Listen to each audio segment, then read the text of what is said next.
why? That's what I'd like to know. Doesn't need his Sunday suit to go up to turnip seed, and he wasn't driving fast enough to go for the doctor. I'm clean puzzled and won't know a moment's peace till I ask Marilla. If you want my opinion, which I'm sure you don't, that brother of hers is the oddest fellow in all Canada. You can't get a blessed word out of him. Marilla! Come in, Rachel. I knew she'd be right over.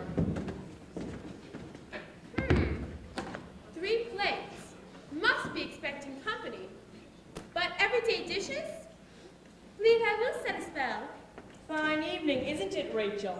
Fine, fine. And how's the family? Fine. Just fine.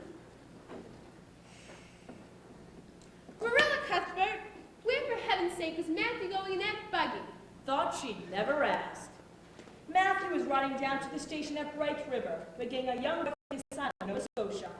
Marilla, I do believe you're serious. Of course, we're coming in on the train. Adopting a boy, an old maid and bachelor. My eyes are blue from pinching myself. So I can't be dreaming. It's real. I'm going to live on Prince Edward Island with the family of my very own, making a bosom friend.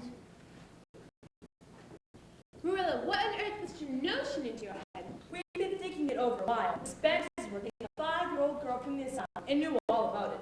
But Matthew and I said it's time to get a boy. About trouble, sir. Nothing will ever surprise me again. Nothing. Matthew's hard trouble often these days, and finding reliable help is impossible. What is that? When we heard Mr. Spencer was going to get their girl, we sent word for him to bring us a nice Canadian lad, old enough to be useful and young enough to be a proper. If no one comes tonight, I'll see that wild cherry tree, all white with bloom in the moonlight, and pretend I'm with one of my make-believe friends. Marilla, it's a mighty risky thing you're doing, bring a strange child into your home. Well, just last week, I read a case where an orphan boy set fire to a house. On purpose, Marilla, nearly burnt the whole family to a crisp in their beds. I don't deny I had some qualms. And then there was the case of the adopted boy who used to suck eggs. They could break them, no way. I wish you'd consulted me first, Marilla, for if you had, I'd have said, gracious sakes, don't do such a thing. It shows that Matthew's heart was set on it, and it sounds like he fixes his mind on anything these days. And then there was the case of the orphan house with strychnine in the well. Whole family died in fear of collapse. Only it was a girl in that case. We're not getting a girl. That is, I wonder at the Spencers for trying it. I wouldn't dare bring up a girl raised. Well, don't say I didn't warn you. Poor lad, with those 2 no children couldn't fill a thimble. Well, I'm on my way to Macpherson's. This will make a sensation.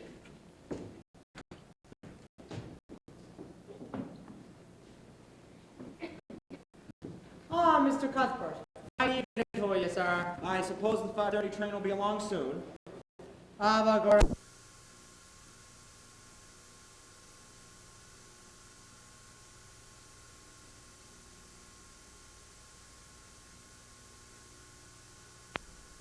I am expecting a little girl. She's sitting right. I invited her into the waiting room, but she'd rather wait outside. More scope for the imagination, she says. It's a boy I've come for. Mr. Alexander Spencer was to bring a boy over from Nova Scotia. Mr. Spencer stepped off the train with the girl. Said you'd be along presently. Of course he was headed on to White Sands Station. I'm on my way home for a nice bit of supper, right? Boy is what we asked for, though. There's only one orphan on the premises, sir. I don't understand. I wish Marilla were here now. Maybe they overtook the brand of boy you wanted. Well, that young one can explain. She has a tongue on her. Can't ask her why she's not a boy. Or tell her there's been some mistake. Can't just leave her here at the station. Best bring the child home for now and let Marilla do the explaining. I suppose you are Matthew Cuthbert of Green Gables. I'm glad to meet you. I was afraid I might have to stay in that cherry tree. I'm sorry I'm late. It seems so wonderful that I'm going to live with you. I've never belonged to anybody. Not really. I'll get your suitcase, Miss. Buggy's over yonder. Oh, I can manage. Not very heavy, though it contains all my worldly goods and chattels. What are chattels, anyway? Can't say as I know. Step right in, Miss.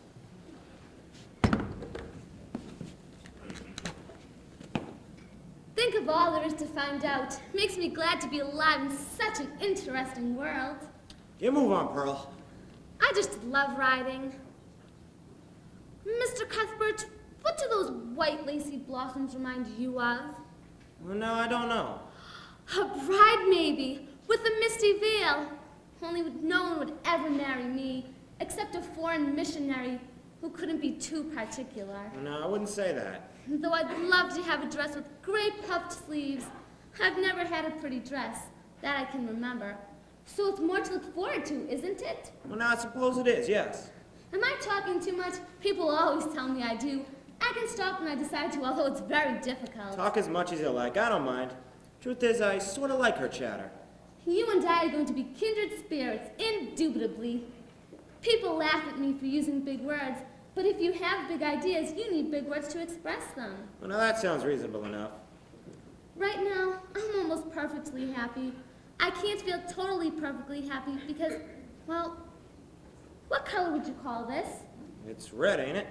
Nobody with red hair can ever be perfectly happy. The freckles, the green eyes, I can imagine them away, but I cannot imagine red hair away. It'll be my lifelong sorrow. Well, no, I don't know about that. Mr. Cuthbert! Whoa, Pearl. They call it the Avenue. How poetical, running under a canopy of apple blossoms. Right pretty place, the Avenue. I shall call it White Wave Delight. Now that's a fine name. Never would have thought of that. I always name the things I love. Coming pretty near home now. Home. To think of coming to a real home. Oh, Mr. Cuthbert! Barry's Pond. I shall name it Lake of Shining Waters. Yes, Barry's Pond is a mite plain and, Sensible? that's the word. And here's Green Gables just over this hill. I'm going to shut my eyes tight. It's like a dream. I can hear the brook laughing. Listen to the trees talking. Are you coming? I'm afraid so. This way.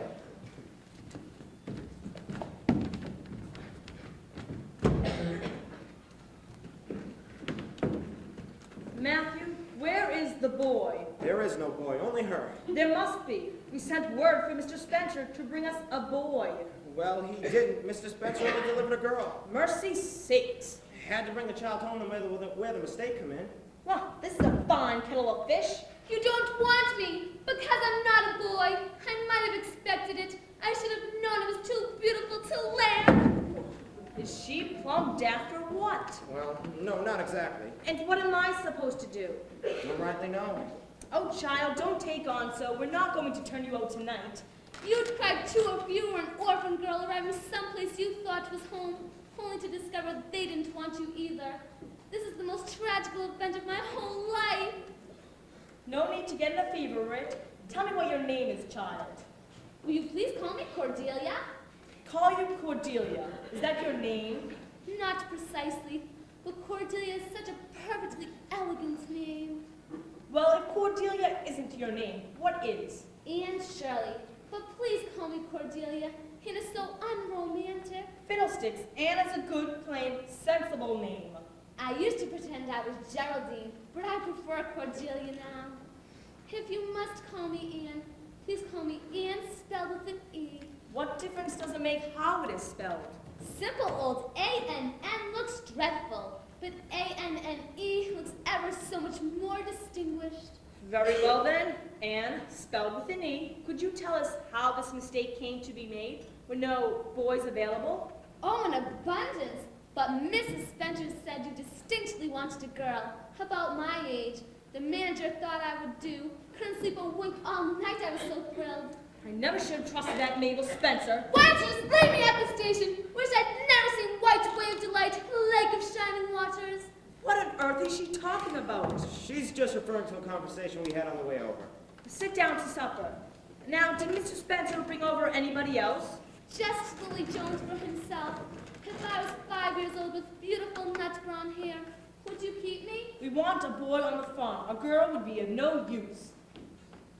You're not eating. Can you eat when you're in the depths of despair?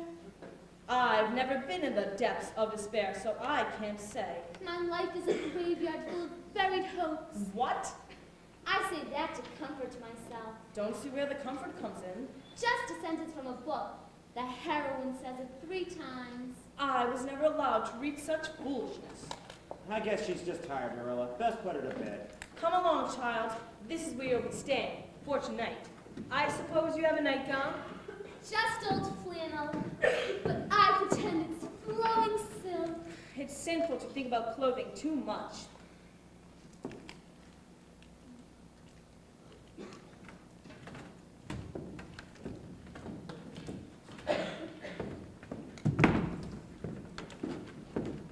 Well, this is a pretty piece of business. Tomorrow morning, she goes straight back to where she came from. Yes, I suppose so. You suppose so, don't you know? Well, now, she's a real nice little thing, Marilla. Be a shame to send her back when she's so set on staying. Matthew Cuthbert, you mean to say we ought to keep her? Well, no, not exactly. We should hardly be expected to. I should say not, and what good would she be to us? Well, we might be of some good to her. Matthew Cuthbert, I do believe that child has bewitched you. I can see plain as plain you want to keep that urchin. She's such an interesting little person, Marilla. You should have heard her talking on the way from the station. And it's nothing in her favor either, unless you're as odd as she is. Well, maybe I am. Truth is, I sort of like her meanderings. I don't want an orphan girl. If I did, she's not the type I fancy. Tomorrow morning, she goes straight back to where she came from. I could hire a farm boy to help her. She'd be company for you. I'm not suffering for company. Tomorrow morning, Mr. Spencer can come fetch for her. Good night, Matthew. Oh, now it's just as you say, Marilla.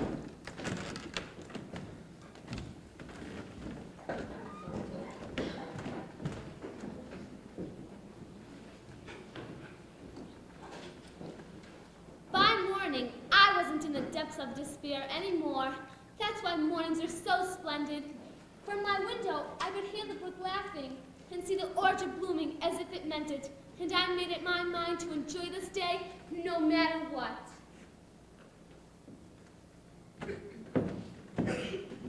This morning, I imagined I was a bee living in an apple blossom. Wouldn't it be wonderful if flowers could talk? There's enough talk around here already.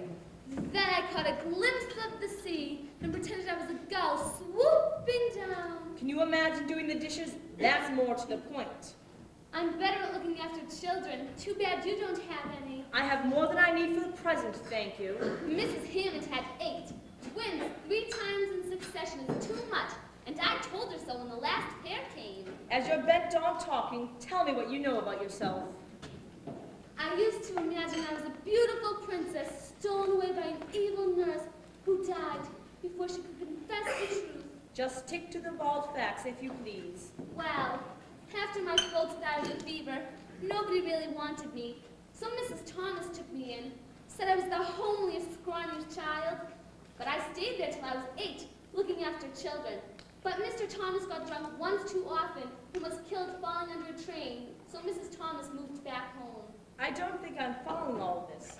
Very simple. Her folks didn't want me either. So Mrs. Hammond took me, seeing I was handy with children. Were they good to you, these women? Oh, they meant to be. Of course, the asylum was full up, so they didn't want me either. But I stayed there 3 months, till Mr. Spencer came. Well, he's coming for you now. Better get your things. And who's that with him?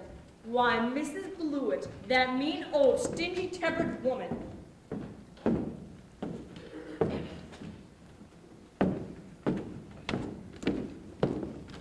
Hello, Miss Cuthbert, and how are you, Anne? As well as can be expected. There seems to be a mistake somewhere. He wanted a boy, not a girl. My sincere apologies. I was expressly told Miss Cuthbert and her brother wished to adopt a girl. Puzzles me how Mabel could have gotten it switched like that. Well, the asylum will take her back, won't they? Frankly, I don't think that will be necessary. Mrs. Blewett was telling the wife how much she wanted a girl. I've got a heap of squalling young ones and can't hardly keep any help. I think Anne here will be just the thing for you, Miss Blewett. Now, I call it providential. Positively providential. Well, I suppose. Yes, indeed. I call it a stroke of good fortune that Miss Blewett happened by. You can settle the whole matter straight away. I had to fire 3 servant girls last month, and this week 2 more up and quit on me. I think Anne will be just the thing for you. Come here, girl. Have you got the name? Anne Shirley. Don't appear as much to you. But you're wiry. Sometimes the wiry ones are best. If I take you in, you'll have to be a good girl. Yes, ma'am. Good and smart and respectful too. I'll expect you to earn your keep. Make no bones about that. Then it's settled. Yes, I suppose I might as well take her off your hands, Miss Cuthbert. The baby's awful fractious and I've cleaned one out. If you'd like, I could take her home right now. I don't know. What's that? I didn't say Matthew and I had absolutely decided. But Mr. Spencer said In that fact, Matthew's of a mind to keep her. I simply wanted to know how the error occurred. you might not have come all this If we way. choose not to keep her, we'll bring her over tomorrow night. Will that suit you, Mrs. Blewett? Suppose it'll have to, Miss Cuthbert. Wasted the whole morning. Evening, Miss Cuthbert. Sorry about the mix-up. Sorry, Mrs. Blewett. I guess I misunderstood again. Oh, Miss Cuthbert, are you really going to let me stay at Green Gables? Isn't decided yet. We may let Mrs. Blewett take you after all. Seems she needs you more. I'd rather go back to the orphanage than stay with Mrs. Blewett. She looks exactly like a weasel. And hold your tongue. I'll do anything if only you'll keep me. Put your suitcase away, wipe your feet, and don't let the flies in.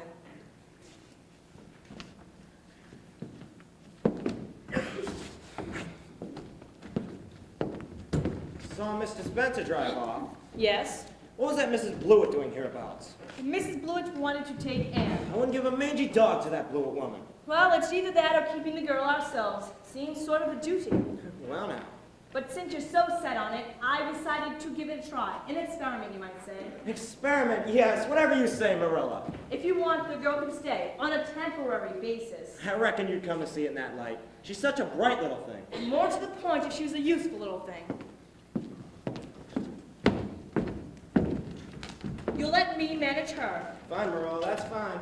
I guess an old maid knows more than an old bachelor. Well now, she'll need schooling. She is a smart one. I'll enroll her in Sunday school right off. In the fall, if she stays, she can start at Adelaide. She'll need clothes, pretty dresses and such. I don't believe in pampering vanity. I will make simple, serviceable dresses. There, Marilla, have it your own way. Just be as good and kind as you can without spoiling her, of course. When I fail, it'll be time enough for you to put your oar in. Are you gonna tell her tonight? Heavens knows she wouldn't sleep a wink.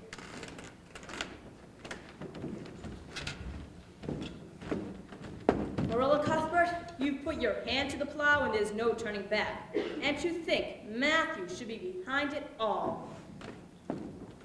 Good night, bubbling brook, apple blossoms.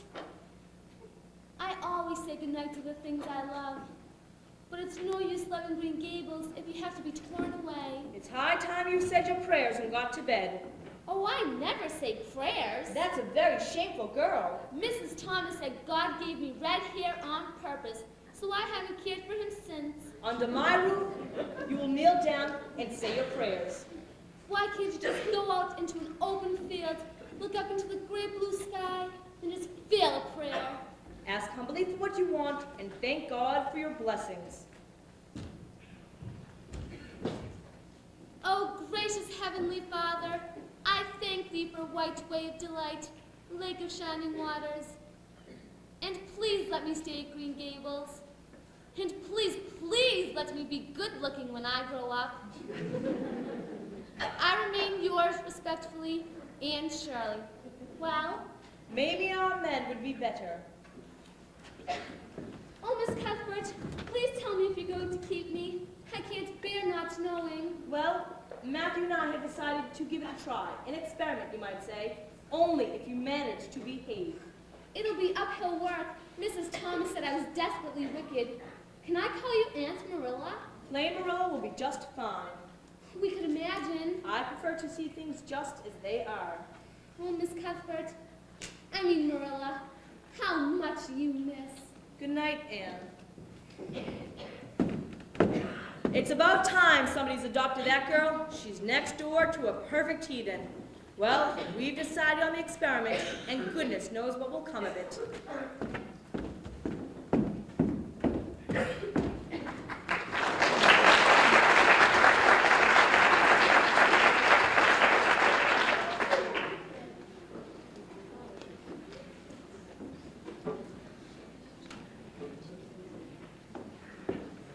Of all things that are or ever will be, an old maid and a bachelor adopting a total stranger. The creature's been there for almost 2 weeks, and I've yet to lay eyes on her. Account of my laryngitis. Evening, Rachel. I've heard about the mistake. Couldn't you send her back? I suppose, but Matthew took a liking to her right off, and I sort of like the girl myself. It's a mighty dangerous thing to do and bring a strange child into your home. Not that I mean to discourage you, Marilla. We've decided to give it a try. An experiment, you might say. Pure insanity is what I say. Place seems cheerful around here already. Never know what she's going to say next. I found a spring in the woods near the maple trees. Maples are such sociable trees, always rustling and whispering to you. And I found ferns and June boughs. Settle down and stop jabbering. And this is Mrs. Lind.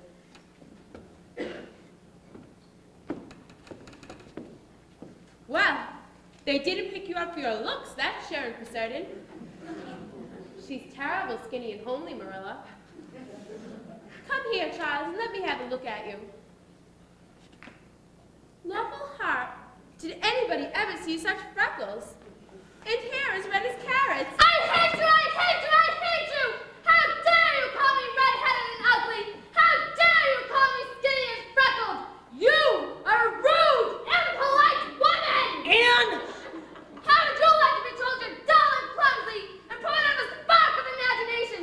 I don't care if I've hurt your feelings. You've hurt mine worse than ever, and I will never forgive you. Never, never! And go to your room and don't come out until I say so. Oh! I don't envy your jaw bringing that thing up, Marilla. You shouldn't have spoken so blunt about her looks, Rachel. Marilla Cuthbert upholding such a frightful display of temper. I'm not trying to make excuses for Anne. She has been very naughty and needs a good talking to. I've brought up 10 and Berry too, and if you want my advice, which I'm sure you don't, you'll do that talking with a sturdy switch. Exceptions must be made. Anne's never been taught what's right. My, yes, the tender feelings of orphans, brought in from Lord knows where, must be considered above all else. You were too hard on her, Rachel. You'll have trouble with that young thing, Marilla. Seems her temper matches her hair. Well, I'm on my way to the Macphersons. Bertha will love to hear this. Anne, you get up right this minute and listen to me. You had no right to fly through such a fury. She had no right to call me ugly and red-headed. You save yourself often enough. That's different. I'm not saying Rachel Lind is right, but she is my oldest and dearest friend, and you will apologize to her. Lock me in a dark, damp dungeon with snakes and toads. Feed me bread and water, but I shall never ask Mrs. Lind to forgive me. I'm afraid dungeons are rather scarce and animal. I can't even imagine I'm sorry. Perhaps your imagination will improve by morning. She will get her meals regular. I don't believe in starving people into good behavior.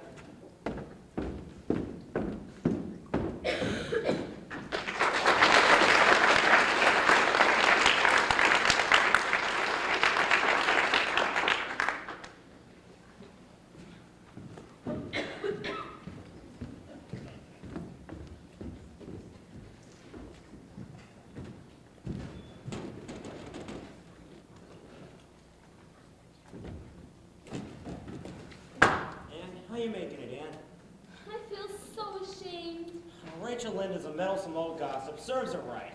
When I woke this morning, I wasn't angry anymore. Well, now, Ann, just run off and have it over with then. You mean apologize to Mrs. Lind? Apologize, yes. It's the very word I was trying to get at. I feel so humiliated. It'll have to be done sometime, Ann. Marilla's a dreadful, determined woman. Just send me to Mrs. Blewett's. That slave driver, she'd work you to death. I'm a failure. Send me back to the orphanage. Now, don't say that. Do you want me to stay? The kitchen's a fearful, lonesome place without you, Ann. Oh, Matthew, I'd do anything for your sake. Just go smooth it over, so to speak. I shall go and tell Marilla I have at last repented. But don't tell her I said anything. Oh, I swear. You might think I was sticking my oar in when I promised not to. Wild horses couldn't drag it from me. But how could wild horses do that anyway? Marilla! Yes? I'm sorry I lost my temper, and I'm willing to go tell Mrs. Lind. I knew she'd come around if I waited long enough. Very well, then. We'll go over immediately, before you change your mind.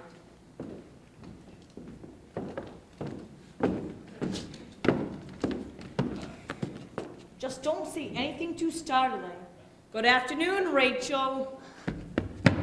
Oh, Mrs. Lind, never could I express all of my sorrow, even if I used up a whole dictionary. I've disgraced the dear friends who let me stay at Green Gables. Even though I'm not a boy, I deserve to be cast out by respectable people forever and ever and ever. She's certainly enjoying herself enough. Well, maybe what I said was a little harsh. Every word of it was true. I am ugly and red-headed, but what I said was true also.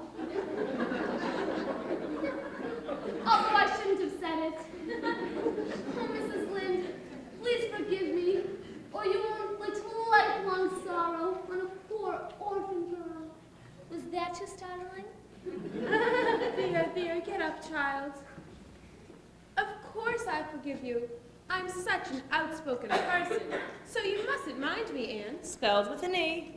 And I once knew a girl with hair every bit as red as yours, and when she grew up, it darkened to a handsome auburn. Oh, Mrs. Lind, you have given me a ray of hope. Marilla, she may turn out all right after all, provided you keep her for a while. Mrs. Lind, do you suppose I'll find a bosom friend in Avonlea? A bosom what? A bosom friend, you know, a kindred spirit, like nephew. They're both peculiar, that's what she means. Well, there is Diana Barry, though her mother is awful particular. I told Mrs. Barry you to go over this afternoon to pick up an apron pattern. So you will meet Diana after all. Oh, Marilla, how splendid! Just don't let Mrs. Barry know about your imaginary friends. She may think you're soft in the head. About time that child's had a live playmate.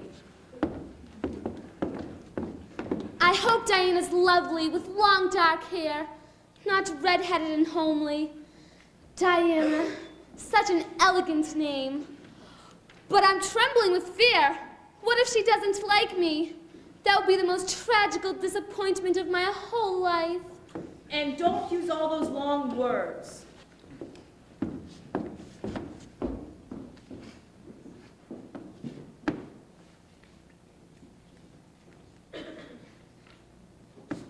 I heard you liked books. This one's thrilling. The heroine has 5 lovers. I'd be thankful with just one lover, wouldn't you? The heroine has terrible troubles and faints all the time. I'd love to faint, Diana. It's so romantic. Mother says I keep my nose buried in books too often. She thinks I'd get some fresh air. If I had a pal.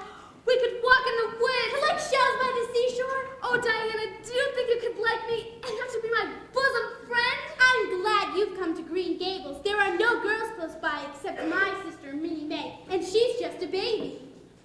Diana, I swear you'll be my friend. Isn't swearing dreadfully wicked? Mrs. Lind says. Swearing is the first step on the road to the devil's front door. It just means promising solemnly. Well, I can do that. First, we must join hands over running water. Let's pretend this path is running water. Then I say, I, Anne Shirley, do solemnly swear to be faithful to my bosom friend, Diana Barry, as long as the sun and moon and earth. Now you. I, Diana Barry, solemnly swear to be faithful to my bosom friend, Anne Shirley, Spelled with an E. as long as the sun and moon and earth.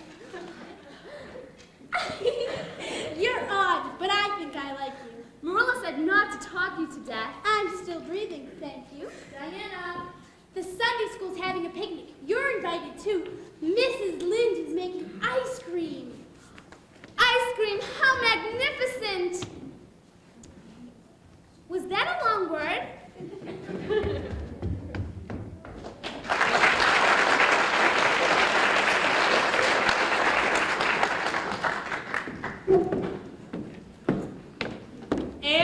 And Shirley, you come in right this minute.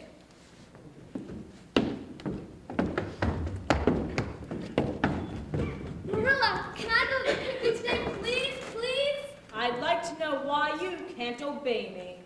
Some people are naturally good. I guess I'm one of the others. You were supposed to be home hours ago. Marilla, it's harder to be good when you have red hair. Besides, Diana and I had so much to talk about. We're bosom friends. If you weren't so featherbrained, maybe you'd be able to keep track of time. I'm sorry I was late, Marilla. One good thing about me, I never make the same mistake twice. What good is that? You keep on making new ones. Oh, Marilla, if anything keeps me from that picnic today, I'll absolutely perish. Can I go, please? However, since it is a Sunday school outing, Oh, thank you, Marilla.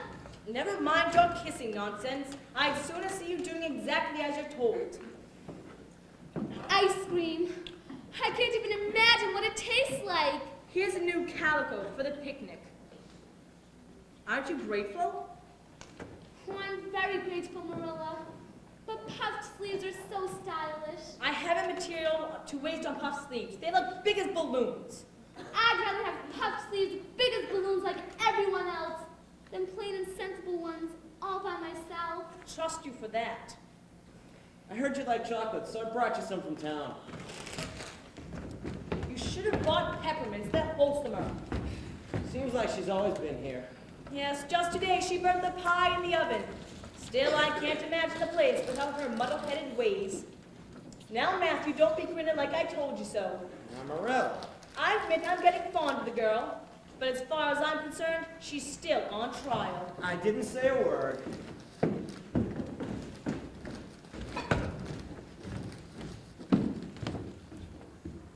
If anything keeps me from that picnic today, I'll absolutely perish.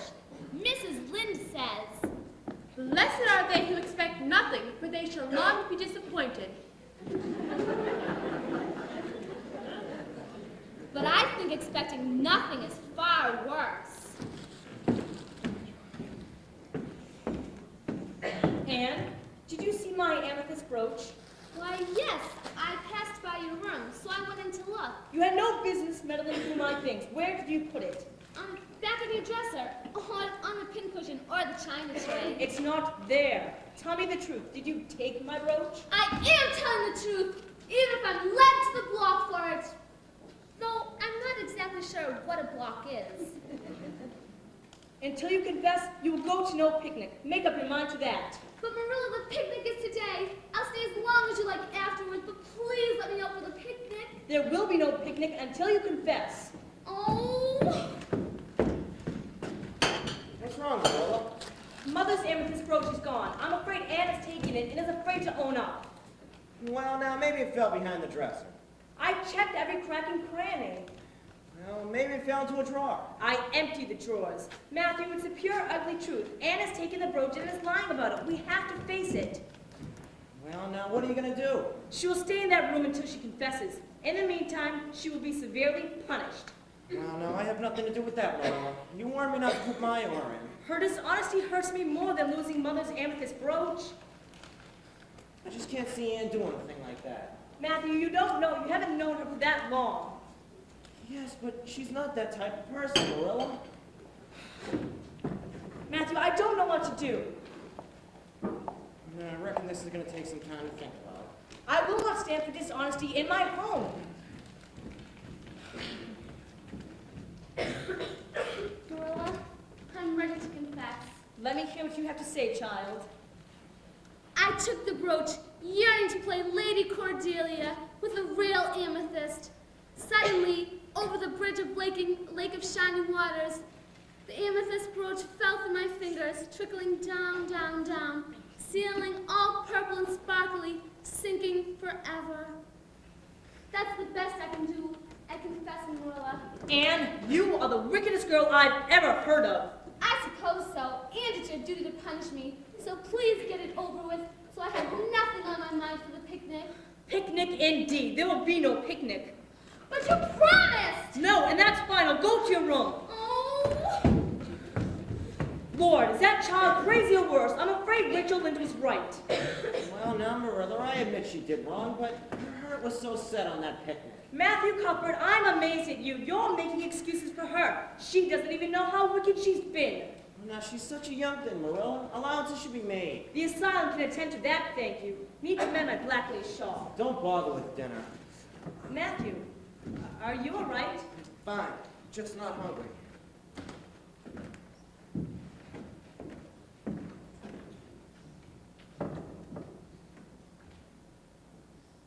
Dear life in God, my brooch. Now I remember, when I came home from church, I put the brooch on the counter. The shawl must have got caught on somehow.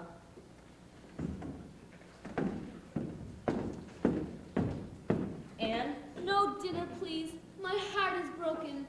Besides, pork and greens are so unpoetical when one is in affliction. I found my amethyst brooch. It was snagged to my shawl. What was that rigmarole you just recited? You said I'd stay till I confessed.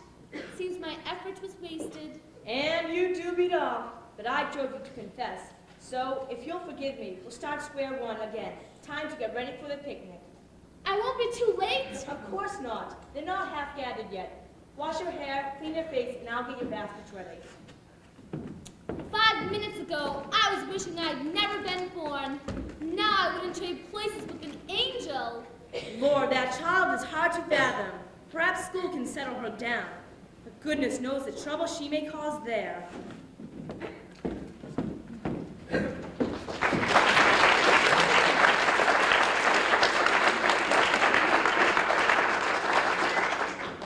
The picnic today was scrumptious. That's a word I learned today. Prissy Andrews nearly fell overboard, but Mr. Phillips caught her by the sash. How romantic to nearly drown. As for ice cream, words fail me, but I assure you, it was an epic in my life.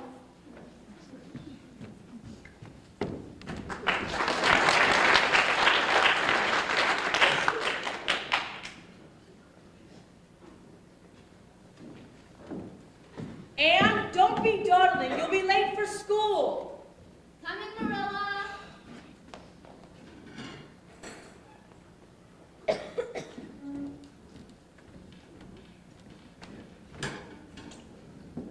Don't get into trouble, don't sass the teacher, and don't talk back. Yes, Marilla.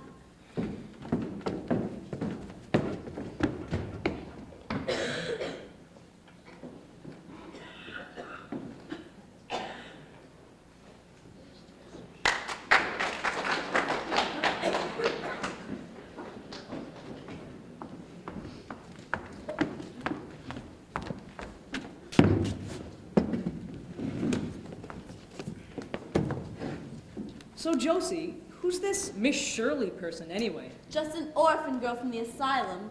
Isn't that red hair something awful? Maybe. Then again, maybe not. Gilbert!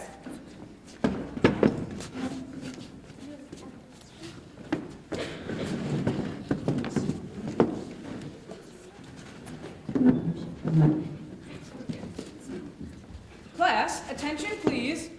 Oh, Miss Shirley. He winked at me. Gilbert's a terrible tease, but isn't he good looking? Hardly good manners to wink at a strange girl. He's smart too, always head of the class. Mrs. Hammond barely ever lets me go to school on account of the twins, so I'm way behind. And Mr. Phillips called me a dunce. Don't mind Phillips, he doesn't know anything. And Josie? Was born mean? Just ignore her.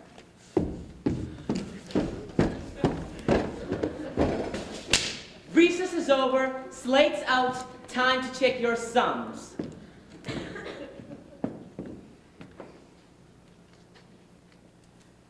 Sorry, Mr. Phillips. Very good, Ruby.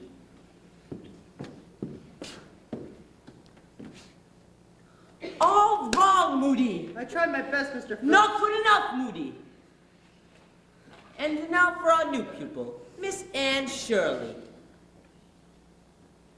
Well now, I see they did not emphasize arithmetic at your former school. Mr. Phillips, you said we'd finish our spelling bee after recess, remember? Oh yes, slates down, close your spelling books. Who's still up? Ruby's first. Category. Category, I know this. Category.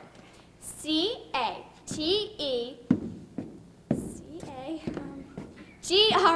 category. Quite wrong. Never get the easy ones. Josie Pye omitted. O-M-M-I-T-E-D. Very good, Josie.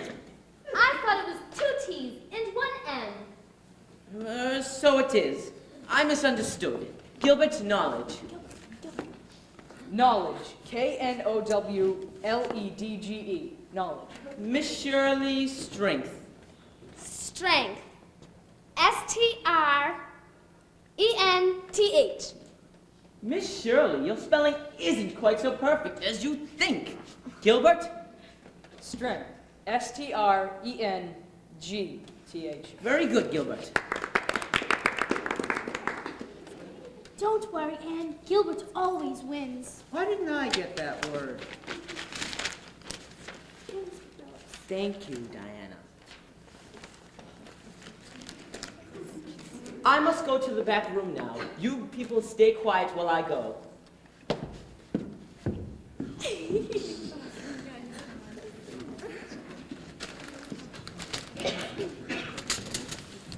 Here's my famous speedball. Mr. Phillips probably went to the cloakroom to be with Prissy Andrews. She's 16 and studying for her entrance exams. Mr. Phillips is dead gone on her. Who's this? Romeo Phillips. Romeo, wherefore there, Romeo? In the cloakroom with Prissy Andrews. Class, quiet so you'll stay after school.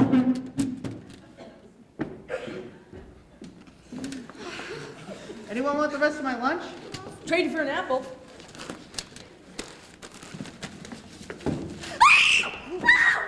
Somebody put a tap on my seat! I might have been fatally injured! Who's going to stay after school? Who's going to get their bottom switched with rawhide? Oh, Mr. Phillips! Coming, Prissy. Was it you, Charlie? Now, would I do a thing like that? Hey, Ruby Red Lips. Want some candy? Moody, let's dance. Shirley, I'm studying. Oh, Miss Shirley. Gilbert, did you see all the freckles on that poor orphan girl?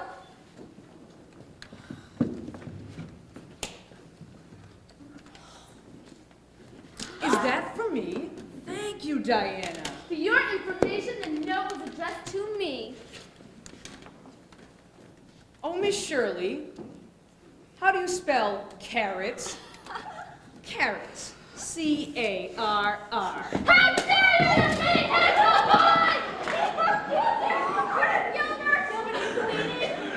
And Shirley, what is the meaning of all this? I'm sorry, Mr. Phillips. It was my fault. I teased her. What a display of temper and vindictive spirit! And Shirley, come to the blackboard. Anne Shirley has a bad temper. Copy that sentence. Gilbert, that she-devil almost killed you. Tomorrow, you will copy this sentence 100 times. That should teach you to control your temper.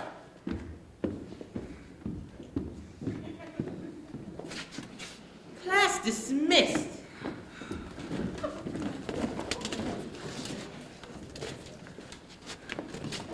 That girl is dangerous. I'm awful sorry I made fun of your hair, Anne. Honest I am. Don't be mad for keeps. I shall never speak to you again, Gilbert Blake. Not as long as I draw breath. I was only joking.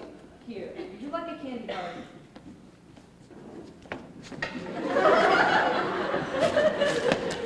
Don't be that way. I said I was joking. Gilbert teases all us girls. Calls me crow-hair, and I've never heard him apologize. My soul has turned to iron. Never shall I forgive Mr. Gilbert Blythe. Not as long as I draw breath.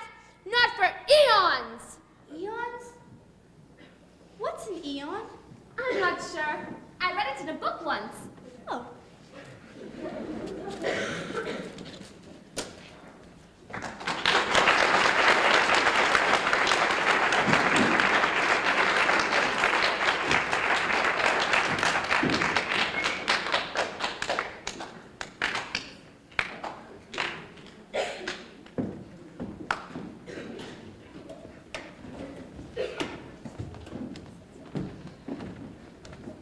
Tea ready yet? No, tea is not ready because of your Miss Anne. Instead of coming right home to do her chores, she's off gallivanting.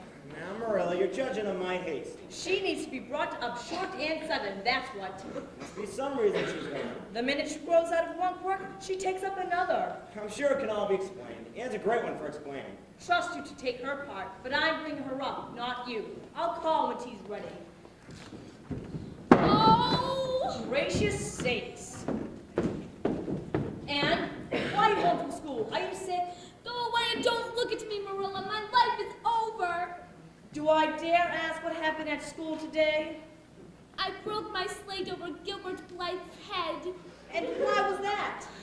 He called me carrots, and Mr. Phillips insulted me too. My life is over. I'm never going to leave this room, except to go back to the orphanage. And tell me what the problem is, right this minute.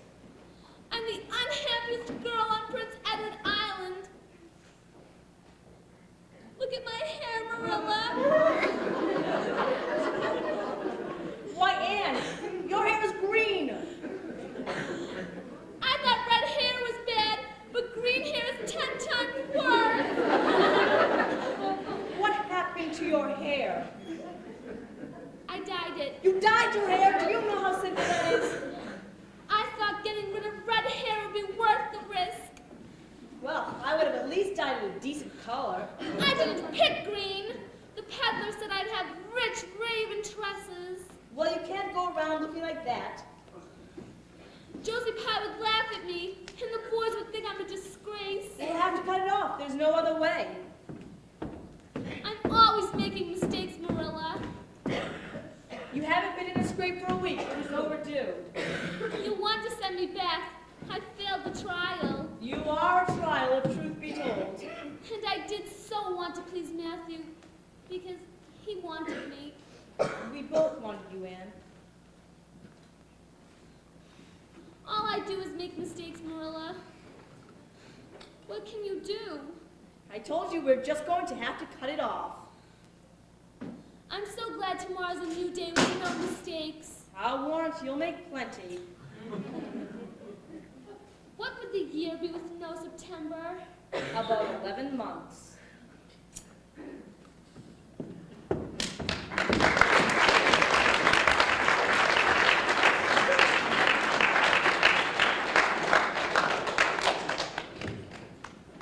That Anne girl looks like a plucked chicken, till her hair finally grew back, red as ever. In June, Mr. Phillips ups and resigns. If you want my opinion, which I'm sure you don't.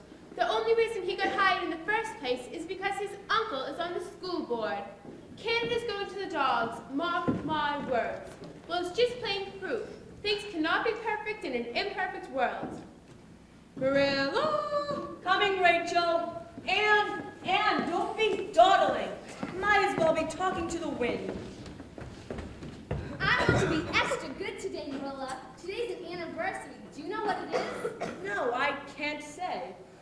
It wouldn't seem special to you, but today marks an epoch in my life. The day I came to stay at Green Gables. Marilla! Although I have had my troubles, are you sorry you kept me? No, not sorry. Not exactly sorry. Marilla! It's true. You've become more steady and reliable. That's why I've invited Diana Barry over for tea. How splendid! I may be making a terrible mistake. We'll be perfect ladies, I assure you. There's cordial in the pantry. You'll offer the cordial to Diana. Marilla, we'll be late for Ladies' Aid. And keep your wits about you, for heaven's sakes. Marilla, I'm over 13. Next year I'll be grown up. Don't know if I'm doing the right thing.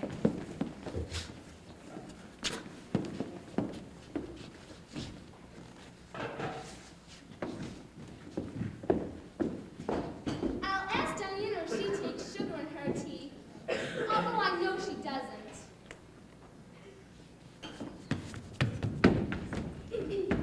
Good afternoon, Anne. And how is Mr. Cuthbert? Fine, thank you. May I take your hat and shawl? Thank you. I suppose Matthew's hauling potatoes to the dock. Yes, our crop is especially good this year. Our crop is doing well, and our cucumbers are excellent.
got to daydreaming, and I flavored a cake with rubbing liniment instead of vanilla.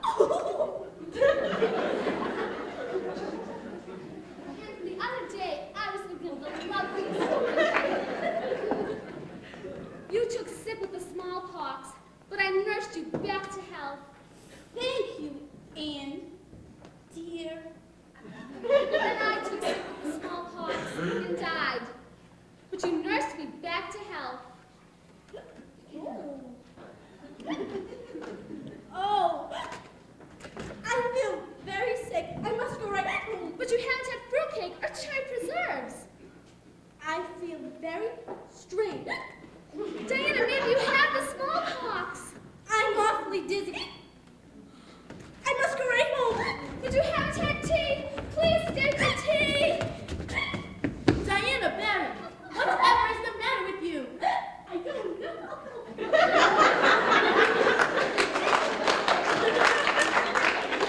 Aunt Shirley, what on earth have you done? That's not cordial. That's wine. Marilla's parents' wine, of which I have never approved. 3 tumblers! Aunt Shirley, you got my daughter drunk and brought her home in this disgraceful condition. Oh, Mrs. Barry, if you were a poor orphan girl with only one bosom friend, would you intoxicate her on purpose? I will never allow that. Never. Then you shall cover my life with a dark cloud of woe. Oh, no!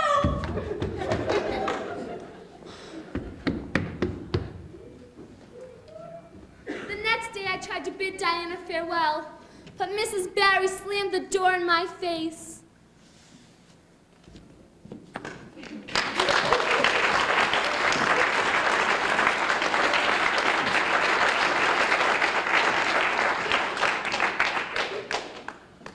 Oh, Marilla, Diana and I parted forever. This'll make a fine story for all those women who are down on me for making my currant wine. I thought it was cordial. I've never tasted it before. I only make the wine for medicinal purposes. Marilla, why don't you talk to Mrs. Barry? She'll listen to you. I already tried, but she wouldn't listen to me. God himself couldn't do such a thing with an obstinate person. And you mustn't speak that way. Now my last hope is gone.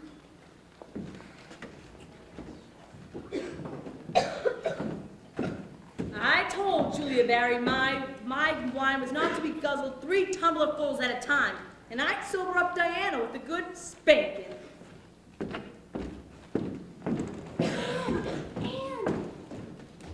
Diana, your mother has at last relented. She says I'm never to speak with you again. Can only sing for a minute. I came to say goodbye. A minute isn't long for an eternal farewell. I've lost my girlhood chum. Oh, Diana, in the future thou wilt shine over my memory. May I have a lock of thy jet black tresses? I don't have any black dresses. Your hair!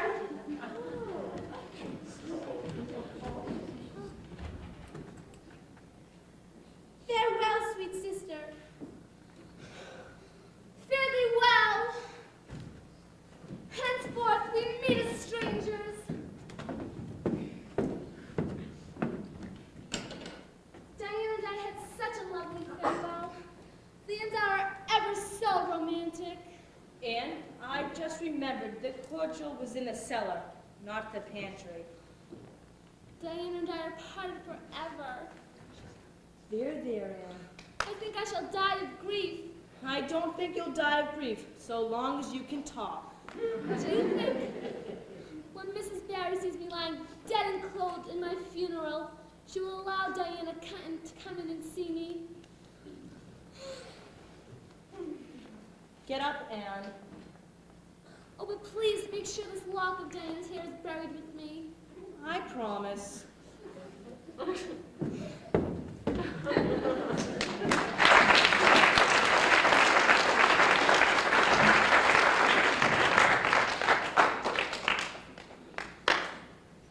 Help!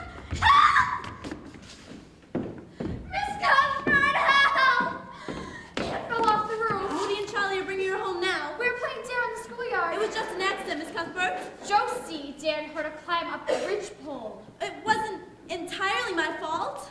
But I said, don't do it, Anne. You'll only fall and kill yourself. Never mind Josie Pye.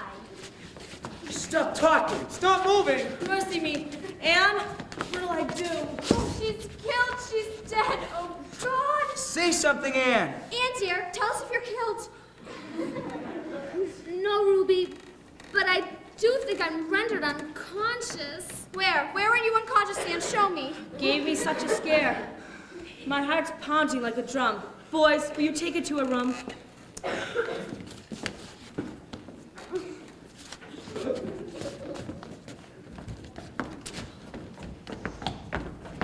is not right to dare anybody to do something so dangerous. I walked the fence, didn't I? That is different. Girls, Matthew's in the back. Send him for Dr. Stevens.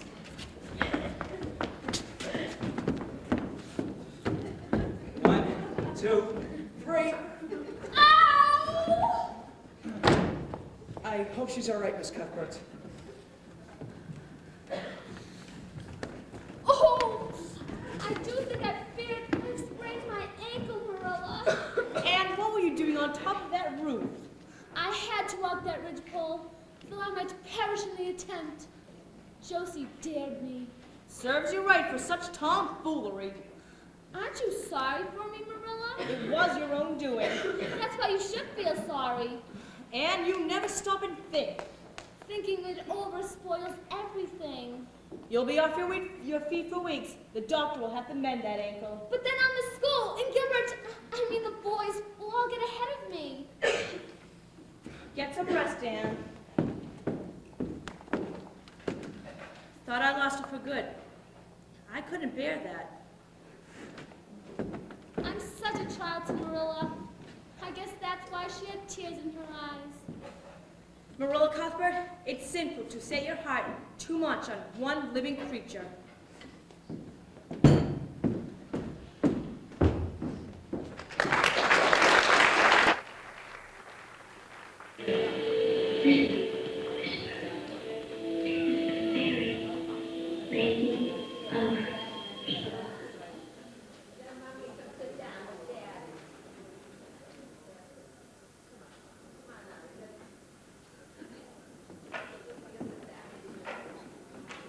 Of all the scandalous notions, now they've gone and hired a female teacher.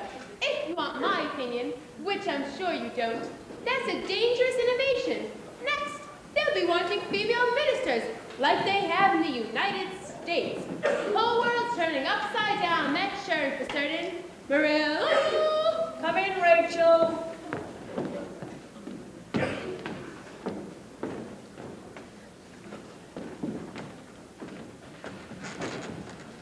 Never heard of such goings on at school as with that new teacher. Miss Stacy wears the biggest puff sleeves in all Avonlea. She must have to go through the door sideways. Miss Stacy made my blood run cold when I saw those schoolboys climbing the tall trees on the hill after a crow's nest. Whatever for? Nature study. They even do skips and other such foolishness. And what's this about physical culture exercises? Supposed to promote grace and good digestion. Fiddlesticks. It all comes of having a female teacher. I'm to see Miss Stacy at school this afternoon. Anne's probably gone into some trouble again.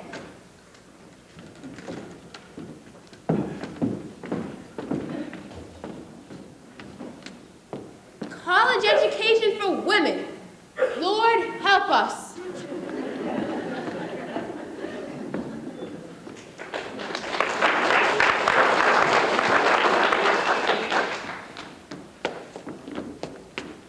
Come, class. And 1, 2, 3, 1, 2, 3, 1, 2, 3, twirl around. Bend right, bend left. Very slowly, twirl around. Very good. Class recess time.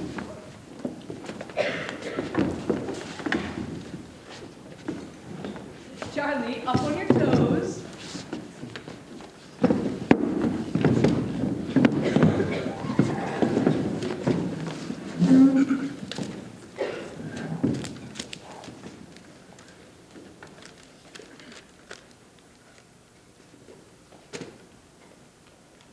Mother says I'm still not to talk to you, Anne. I miss you awfully. Have no one to tell my secrets to. When twilight drops her curtain down and pins it with a star, remember that you have a friend, though she may travel far.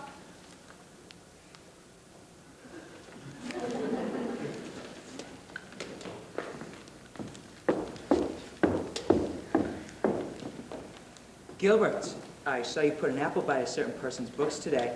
Not me. Gilbert loves Anne. Gilbert loves Her Anne. ladyship, Miss Freckleface. Not on your life. And I found this apple by your chair. It must be from Gilbert. His dad grows pippins. He called me carrots. That was last year. Why are you so mean to him? Ruby, I cannot allow you to speak his name in my presence. Gilbert. I shall never forget the vow I made.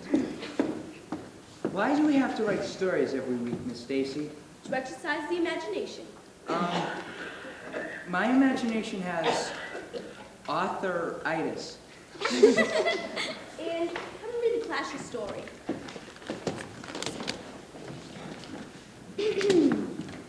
The Jealous Rival, Whore, and Death Not Divided by Rosamond Montmorency.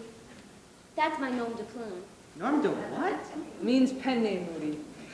Once there lived two gracious friends, Lady Cordelia, a regal brunette with midnight hair and flashing eyes, Sounds good. and Lady Geraldine with spun golden hair and purple eyes. I never saw anybody with purple eyes. Handsome Lord Bertram fell in love with fair Lady Geraldine, so down he went on bended knee. They don't do that nowadays. I hid in the pantry when my sister was proposed to. Lady Cordelia, secretly in love with Bertram, raged with jealousy. One afternoon, while the maidens were standing by a roaring stream, Lady Cordelia pushed Lady Geraldine into the rapids. At once, Lord Bertram plunged into the current. I will save thee, my peerless one! So, he rescues Geraldine, and they live happily ever after. Alas, Bertram forgot he could not swim. So they both drowned. Well, I think it's more romantic to end with a funeral than a wedding. Well, whatever happened to that Cordelia girl? She went insane with remorse and was shut up in a dark tower. How perfectly lovely. The one about a prisoner escaping from the dungeon, that was good too. For a girl. Maybe you could be a writer, Anne. Thank you very much, Moody. Class, you should all be thinking of your future. In 2 years, I can wear my hair up. There are more important decisions coming your way. I'll be a teacher if I pass the entrance exams to Queen's. I'll teach 2 years, then I'll get married. My sister's so ornery, she'll never get married. Charlie, you'll either wind up in politics or be a clown. Same thing. I'd like to work in government, but Mrs. Lynn says, Only rascals succeed in politics. What about you, Gilbert? If I pass the entrance, I'll go off to Queen's for a year. Then on to Redmond University, if I get good grades. If my father can afford it. If. I can't go to Queen's. Mother believes that home is a woman's proper sphere. I'd love to earn my way teaching school, but isn't Queen's dreadfully expensive? I don't have to worry about earning a living, but I'm not an orphan living on charity. Josie, it's no use hoping. I know I can't go. my folks will send me if I pass the entrance, but I'll probably flunk the history questions and be a failure. Class, remember there's a whole week of exams in Charlotte. Oh no! I'll die. I'll just die. Will you be here next year, Miss Stacy, to help us? To tell you the truth, I was thinking of taking another school. No. But I've grown rather fond of my pupils here. So I will see you through the exams, and I will tutor you. Thank you. Miss Stacy, can we practice our parts for tomorrow? There's still time. Ruby, you rehearse your tableau. I'll prompt you, Gilbert.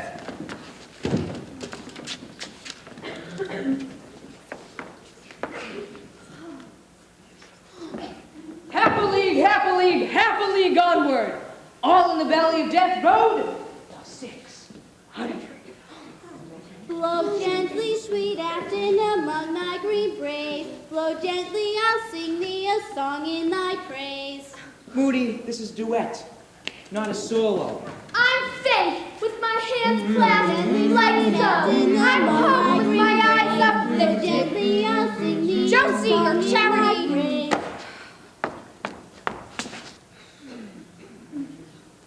Blow gently, sweet Afton, among thy green braes. Forward the light brigade! Charge through the guns, he said. All in the valley of death rode the 600.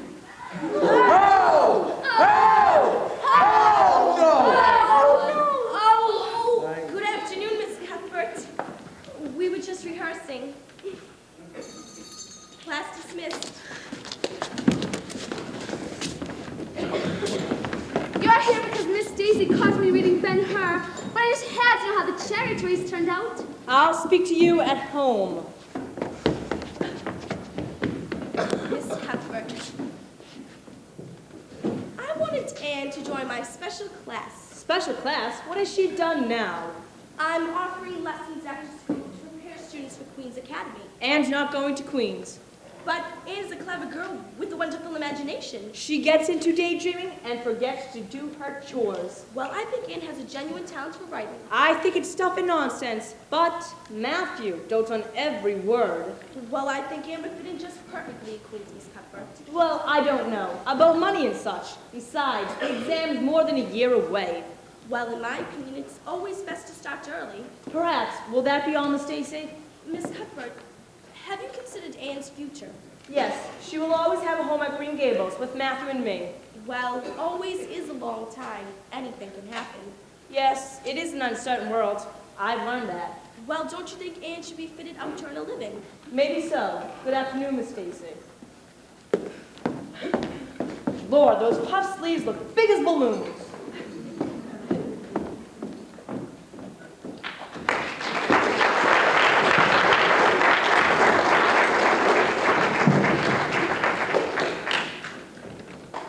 Matthew, Yes? could you help me find the lowest common denominator? Haven't they found that yet? They were looking for it when I was a boy. Geometry's my Waterloo. Even Diana does better. And Gilbert, I think some of the others are so smart. It'll come to you in time. You'll get the hang of it. Except for geometry, Miss Stacy and I are kindred spirits. Every time she says my name, I feel instinctively that she adds an E. Heard over at Blair's store you were a good scholar. Today at school they applauded my recitation. Come into the garden, Maud, for the bat-flat night has flown. You'll have to say it all for me sometime. Out in the barn. It's a solemn thing that I'm growing up now. Everyone's talking about the entrance exams. Reckon you'll need more schooling than Avonlea by and by. Would you like to go to Queens to be a teacher? It's no use hoping. It cost Mr. Andrews hundreds for Prissy. Well, no, I hope I'm not sticking my oar in by telling you, but Marilla and me talked it over, and we'll send you to Queens if you'd like. Oh, Matthew, I'm thrilled. I'll study extra hard, but don't expect too much in geometry. You'll beat out the whole island. I am the best writer in class. Miss Stacy said so, so that's not boasting. I just love Miss Stacy, don't you? Well, no. Marilla thinks her puffed sleeves are too fancy for school, but I know just to yearn for puffed sleeves. Puff sleeves? The new fashion. Every girl's wearing them, but Marilla thinks they're big as balloons. Been noticing Anne don't dress like the others. Need to work on that. Matthew, did you ever go courting? Well, no, I never did. I'm sure Marilla never had a beau in her life. Anne! Oh, Diana, your mother hasn't last relented. Minnie Mae's awful sick, she's got the croup, and Mother and Father went to the political rally in Charleston. Marilla's gone too with Mrs. Lynde. Maybe everyone's gone to the rally. I'm so scared, Anne. Don't despair, Diana. I know all about the croup. Working with twins gives you tons of experience. But Minnie Mae's much worse, and I used up a whole bottle of medicine. I'll harness Pearl and go for Dr. Stevens. What if Dr. Stevens has gone to the rally? Then I'll go on for Dr. Crane. Maybe everyone's at the rally. Oh, Diana, put more wood on the stove and keep the kettle boiling. Tell me she's not going to choke in. Hurry, Diana. Steam my knees, the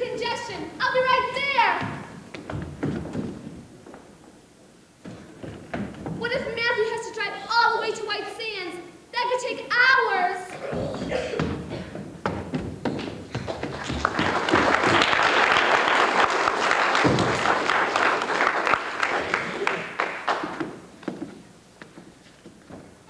Marilla, it was dawn before Dr. Crane walked through the door. Anne was so tuckered out she stayed home from school. By then, Minnie May was fast asleep in her own bed. Good afternoon, Mrs. Barry. Hello, Anne. I'll just get some potatoes from the pantry. The doctor said you saved my baby's life last night. Never thought I'd be glad Mrs. Hammond had 3 sets of twins. Oh, Anne, I'm sorry about that currant wine business. I see now you never intended to make Diana drunk. Will you forgive me? Oh, Mrs. Barry, I accept your apology with grace and humility. Good, because I want you and Diana to be friends. You're all looking at a perfectly happy person, Mrs. Barry, despite of my red hair. How can I repay you? No need to. Forever I shall cover the past with a mantle of oblivion. Then we'll expect you tonight for dinner. How stupendous! How simply, incredibly stupendous! Her speech is peculiar, though certainly ladylike.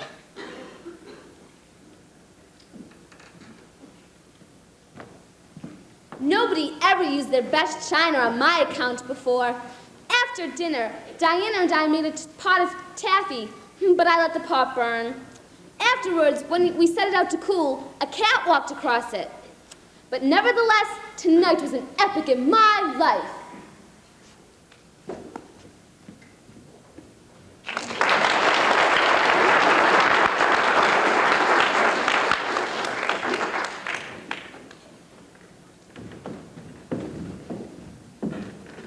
Now, Marilla, it's a special occasion. I don't approve of youngsters getting up concerts, running off to practices. They ought to be home studying. I think you ought to let Anne go to that concert tonight. Well, I don't. It's a school concert, Marilla. Besides, it's Christmas. Christmas or no Christmas, I don't believe in youngsters staying out all hours. And don't be sloshing that greasy dishwater. The other girls are going. I'm surprised that Miss Barry's letting Diana go. How do you see John these days? I must need glasses. I think you're making a mistake, Marilla. Matthew, who's bringing up this child, you or me? Well, now you. Then don't interfere. You interfere and I have an opinion. And my opinion is that You she let Anne go to the moon if she took the notion. But it's my duty to teach this way for the world's manners and deportment. I think you ought to let Anne go to that concert tonight. Her heart is set on it. Then she can go, since nothing else will please you. Oh, no, say those blessed words again! Once is enough. This is all of Matthew's doings. I wash my hands of it. Matthew understands me. It's so nice to be understood. And stop slushing that greasy dishwater. Sorry, I'm just so excited.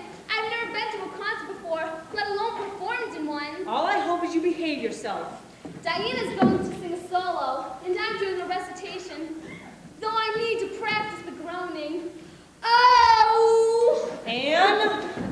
Oh! I'll be glad when all this fuss is over. Her head is stuffed with dialogue and tableaus, and goodness knows what. Oh!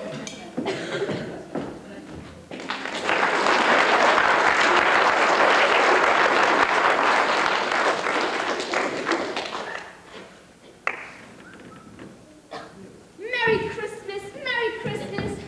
Matthew, it's such a lovely Christmas, and I'm so glad it's white. Why, Matthew? It's a Christmas present for you, Anne. Oh, Matthew! It's the new way. The sleeves. Oh, Matthew. Anne, don't you like it? Like it, I love it. It's simply exquisite. A dream come true. Knew he was up to some foolishness. Been grinning like a cat for 2 weeks. Look at those beautiful sleeves. There's enough material in these sleeves to make a blouse. I feared if I was to leave the gold style before I ever got any. I simply must try this on. See that you take good care of it. I always planned to be a model girl, Marilla, but temptations get in my way. Matthew, I made 3 warm, wearable dresses for the fall. Now, Marilla, no harm in letting her have one pretty dress. You pampered her vanity. She's vain as a peacock now. She'll look prettier than all the rest. Well, I got her some new patents. That'll please her, Marilla. I don't think new patents can't make her any more vain than she already is. I'm awful proud of Anne, and I really don't mind saying so. Yes, I admit I'm getting rather fond of her. At times, I actually think she's outgrown her allocated ways. Then she thinks of some new disaster.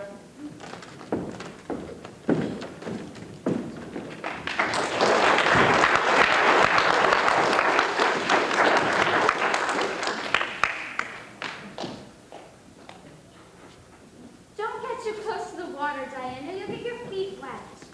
Farewell, sweet sister. Sister, farewell forever. Anne's right. Playing Camelot is ever so romantic. I forgot to give you the lily, Anne. Doesn't Anne make a wonderful Lady Elaine? I'd be so nervous. I don't have the courage to float down the river on a boat. I think the boat is leaking. Quiet, Anne. Elaine shouldn't talk when she's lying dead in her funeral barge. I could never pretend I was dead. I'd die of fright. I don't have the courage to float down the river on a boat. Me neither. Is it proper to play act like this? Mrs. Lynde says. Play acting is abominably wicked. Why is she standing up? Oh no! The barge is sinking! The barge is sinking! And we left the oars at the landing! She'll drown, Diana! She'll drown! The boat's sailing around the bend! Help! Help! The boat's going under! Anne! Anne!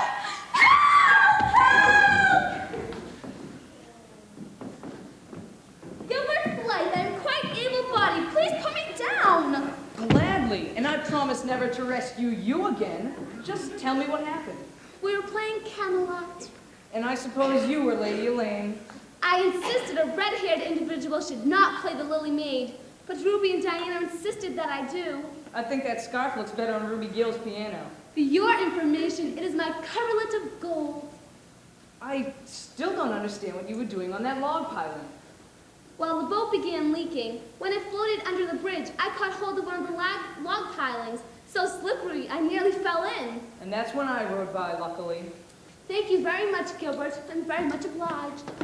Look here, Anne. Can't we be friends? I'm sorry I made fun of your hair that time. I was only joking. Besides, that was years ago. Can't we be friends? Please? I vowed never to befriend you, Gilbert Blythe. Fine. And I'll never ask you again, Aunt Shirley. Fine with me, too. There are so many different Annes in me. If I had just one, life would be so much simple. But not half as interesting. Help! Help! Help! Anne! We thought you drowned! We felt like murderers when we made you Because we made you play Elaine. Thank you, Ruby, but I'm quite recovered. Thank God. But Anne, I saw the boat go down. When it floated near the bridge, I caught hold of the log piling, barely escaping a watery grave. Just then, Gilbert Blythe rode by in Mr. Andrews' boat, and he took me back to land. He rescued you? Oh, Anne, how romantic. Of course you'll speak to him after this. Oh, I most certainly will not. And Ruby, don't use that word romantic around me again. Oh, and here's your piano scarf. I hope your mother doesn't notice the rip. Oh my God!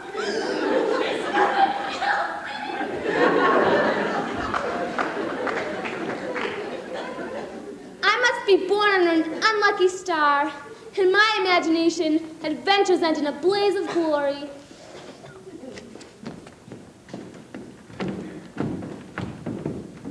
Will you ever have any sense, Anne?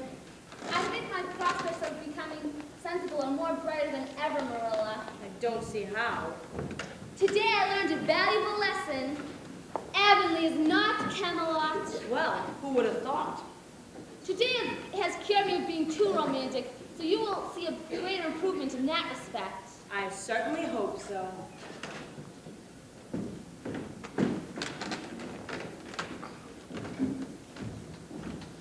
Anne, don't give up your romance, Anne. A little is a good thing, but not too much, of course, but keep a little.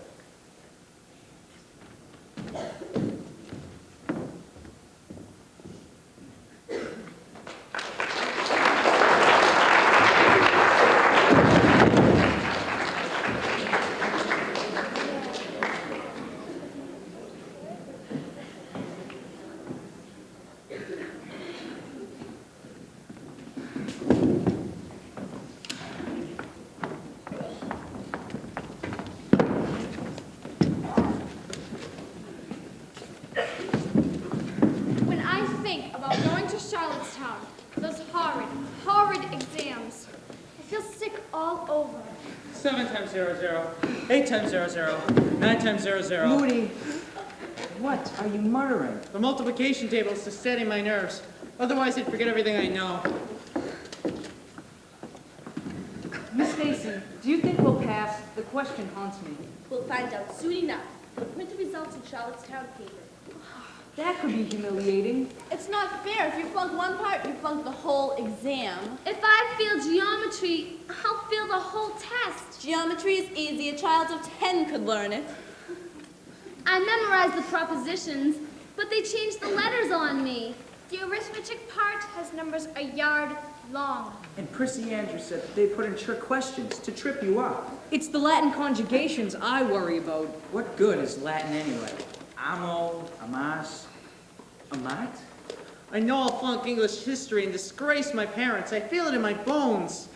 I wish I had nerves of steel like you, Charlie.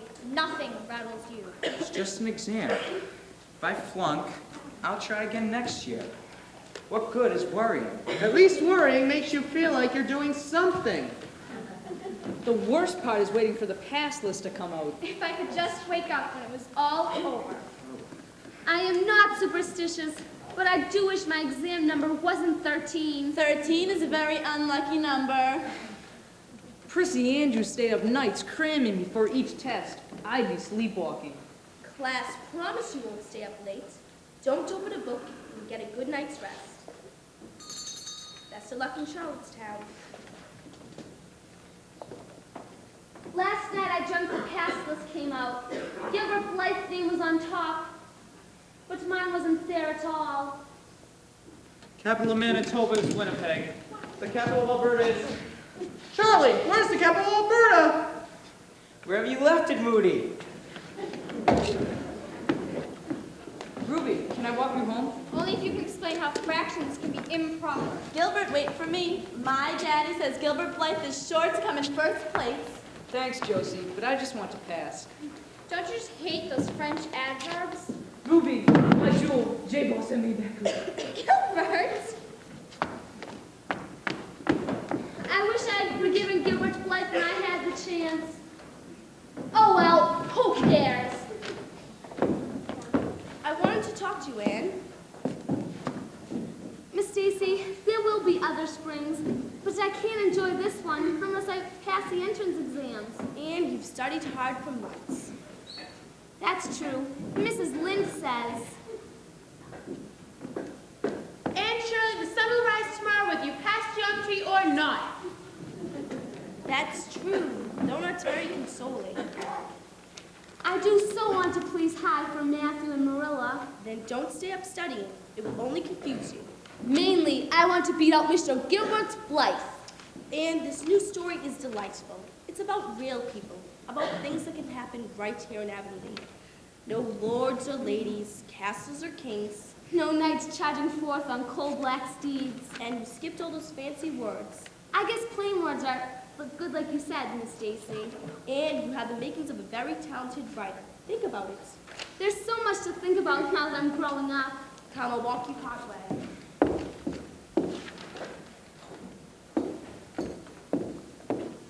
Miss Stacy, do you think it's all right to have ambitions? The moment you achieve one ambition, another one will come popping up, gleaming in the distance.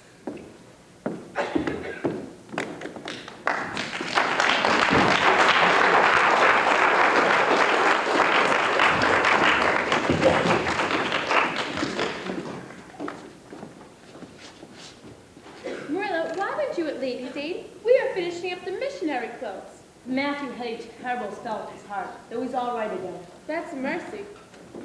His heart troubles him often these days. Doctor says he's to avoid excitement.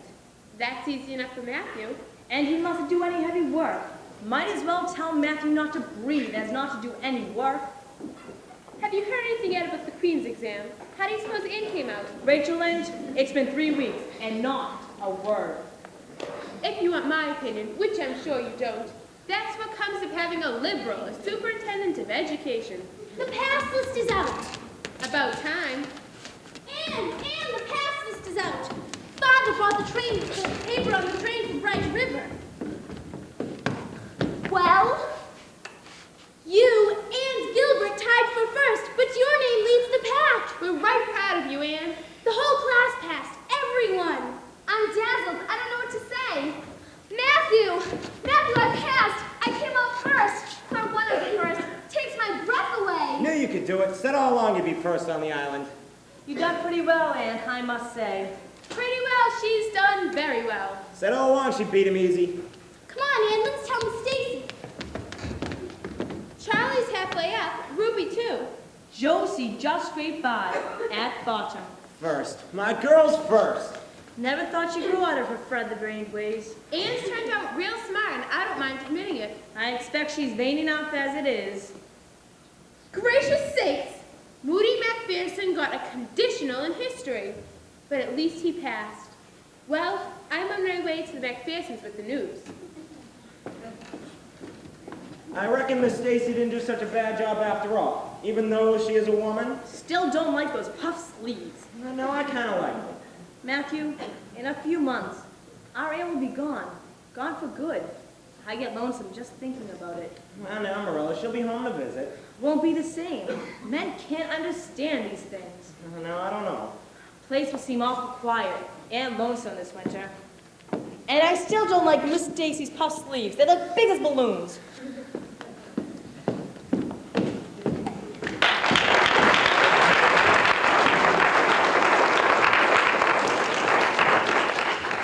I think you should wear the blue. What about the flowered muslin? The blue is soft and silky. It suits you much better. I hope so. Excuse me, Diana. Those ladies from the hotel will sparkle tonight with their jewels and diamonds. Wouldn't you like to be rich, Anne? We are rich, Diana. Come look at the sea. How silvery in the moonlight. We couldn't enjoy it more even if we had heaps of diamonds. Diamonds are a comforting thought, though. I'm going to miss this little room so much when I go to Queens next month. Don't mention Queens. It makes me miserable, and I'm determined to have a good time this evening. Here, let me tie your sash. I've never worn my hair up before. That's a milestone. You mean an epic in my life. Well, that's quite an honor for our Anne. What else does it say? Can hardly even read with glasses. Summer guests at White Sands Hotel sponsoring a concert to benefit the Charlottetown Hospital. A dance will follow. What does it say about Anne? Bessie and Clara Simpson from the Baptist Choir will perform a duet. Milton Clark of Newbridge a violin solo. Winnie Blair of Comedy a Scotch ballad. And Shirley of Avonlea will recite. No need to burst your buttons, Matthew. Marilla's just as pleased, but won't admit it. Still don't think it's proper for youngsters getting about over to the hotel all on their own. Are you nervous? Terrified. You were encored at the Christmas concert. Everyone raved. That was a school program. This is for fancy summer tourists. What are you going to recite? Maiden's Vow. It's so pathetic. And I do love to make people cry. I'm going to put a blue bow in the back of your hair. When we're 20, Diana, you'll probably be married with a house full of children, and I'll be teaching at a country school in Nova Scotia. I'd like to marry some dashing, wicked young man and reform him. But it's not likely. Maybe we could be old maids together and friends forever. 20 sounds so old and grown up, I'd rather stay 15. If Gilbert asks you to dance tonight, will you accept? Maybe. So the old rivalry's finally over? I think so. Anne? Matthew, come in. Well, now, these are for you, Anne. Bought those in town yesterday. A string of pearls. Reckon you'll be wanting them now. Oh, Matthew, I love you. Let me. Let those ladies sparkle tonight with their diamonds. I'd rather be Anne of Green Gables with the pearls that Matthew gave me, with more love than ever touch Milady's jewels. And now for Milady's slippers.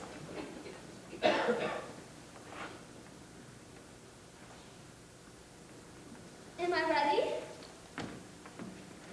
You look so stylish, Anne. It's such an amazing world. All of my dreams have come true. And now for our star performer. Is something wrong?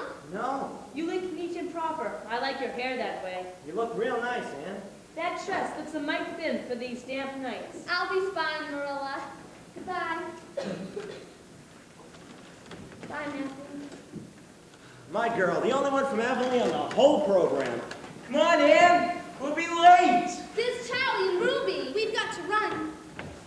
Keep your skirt clear of the wheel. Bye. I almost wish I was going. She looked awful sweet.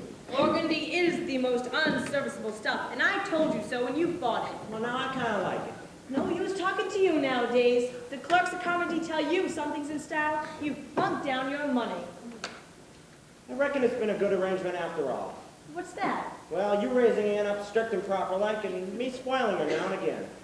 She's growing so fast, I'm going to miss her a terrible lot when she's gone. I expect she'll ruin that dress on the way over. I'll bet she's on board.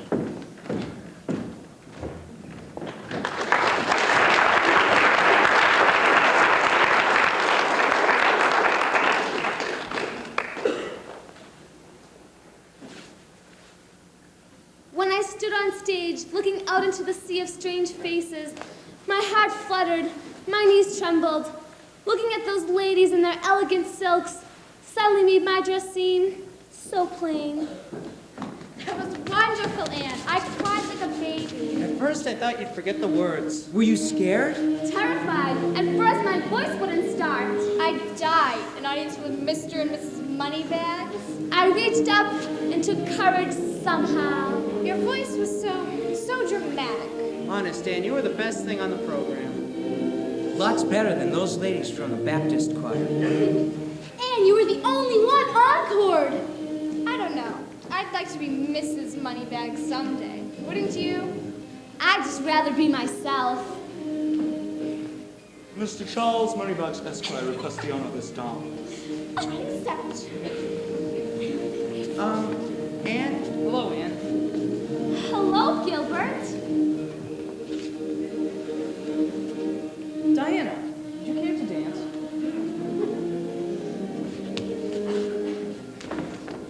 We might have been good friends. Ann? If I promise not to step on your toes, will you dance with me? Gee, thanks. Oh! Sorry.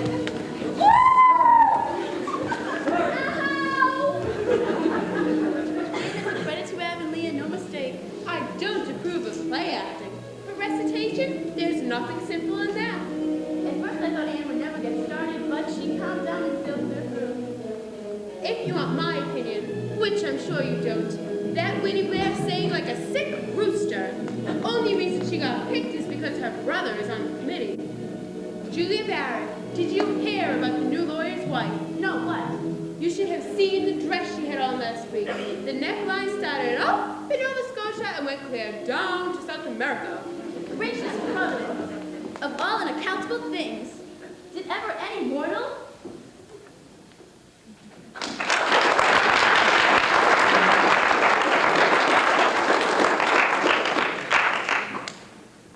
All aboard!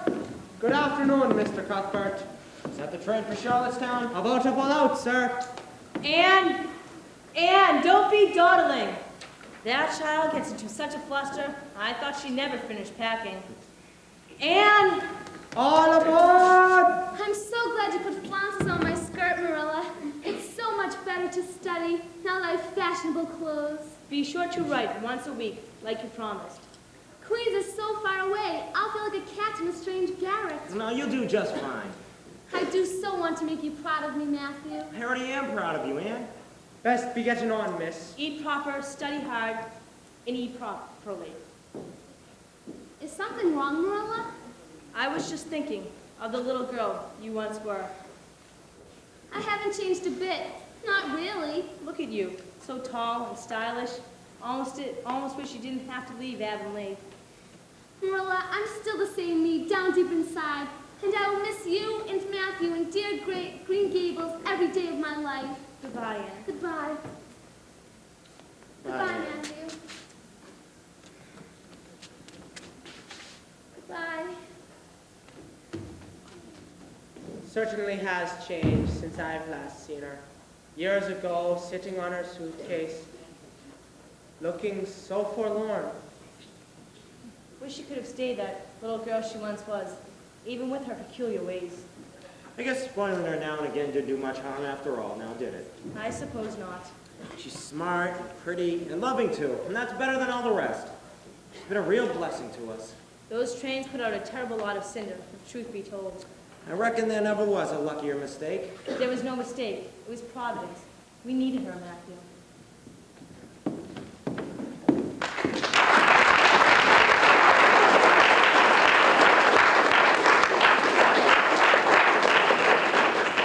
Anne, here's a quiet spot. What did Marilla send this time? I'm starving. Brownies. Oh, I figured Marilla would load you up with something scrumptious. About now, Matthew will be coming in from the fields, and Marilla will be at the gate waiting for him, and moonlight will be falling over the orchard. Don't tell me you're still homesick.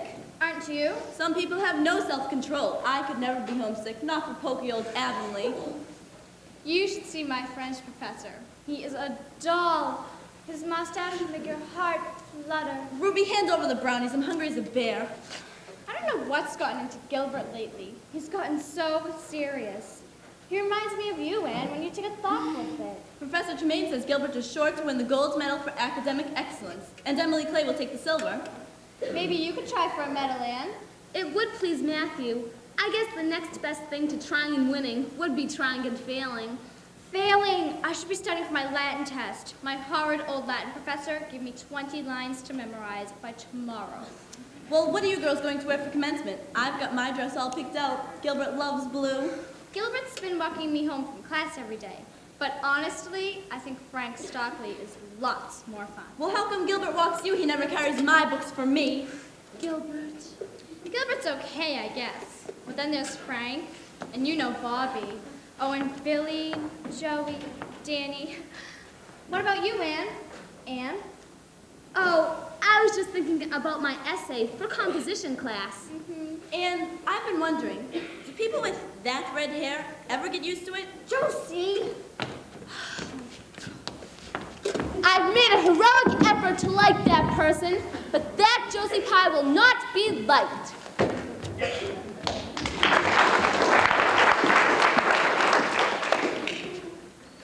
Doesn't seem possible. School is nearly over. The buds are out in the chestnut trees, and the apple orchards are waiting for you. I hope you can read this. My eyes are a terrible bother, and Matthew is weak. But you'll cheer him up when you come home with that gold medal.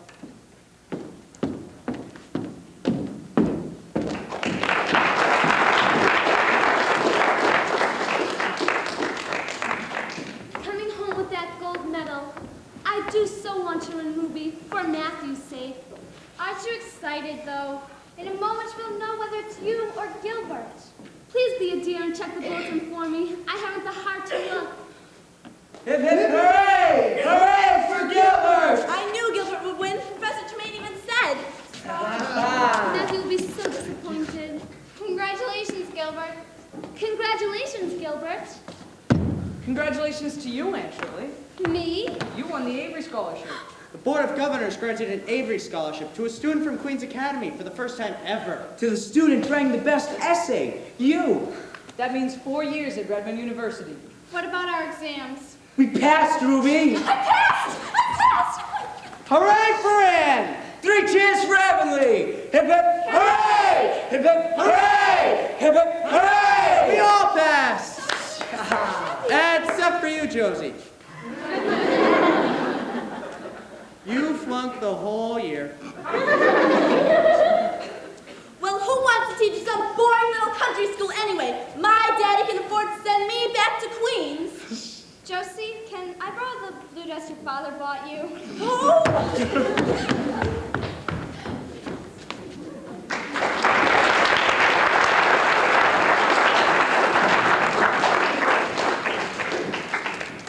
Can hardly believe Anne's finally home for a spell. Longest winter I ever put in. Reckon you're glad we kept her, Marilla. Now you don't have to rub it in, Matthew.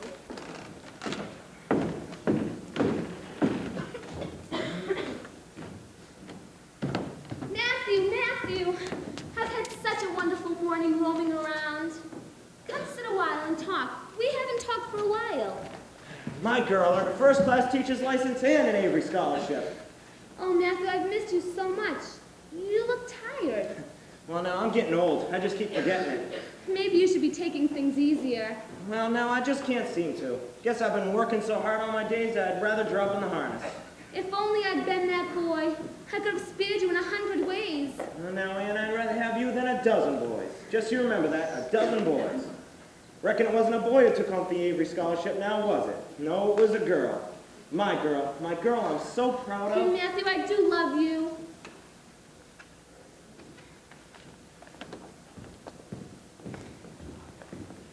And how is my Anne with an E? Diana! I've missed you so much, and I've missed looking at the sky with the pointed firs painted against it. Josie Pye said you like some new friends much better than me. Josie Pye is horrid as ever.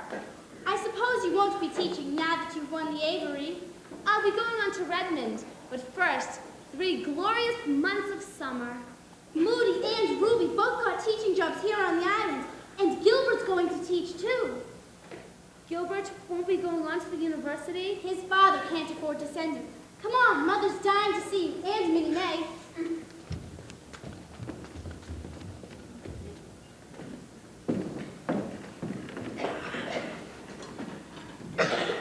Help yourself to cake, Rachel. Can't imagine what Matt is up to.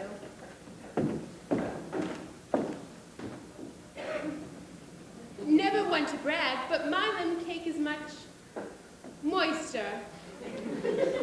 Of course, nowadays you can't find decent baking powder. It's all adulterated. If you want my opinion, which I'm sure you don't, the government's to blame. Rachel, Matthew's fainted in the bedroom. I'll try the smelling salts. Anne, hurry home.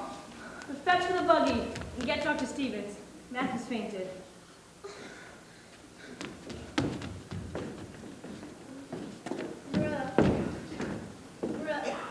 I don't believe there's anything we can do for him now. Rachel, Matthew!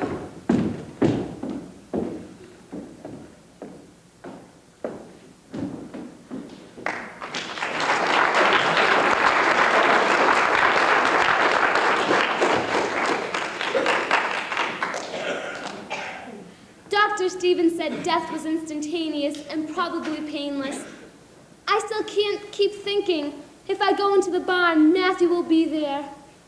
I can't even cry, just have this horrible ache here.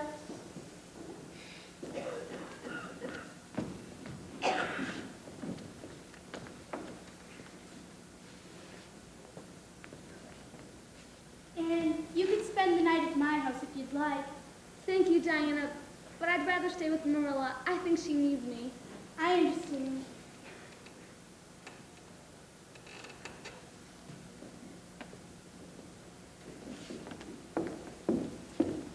God knows best.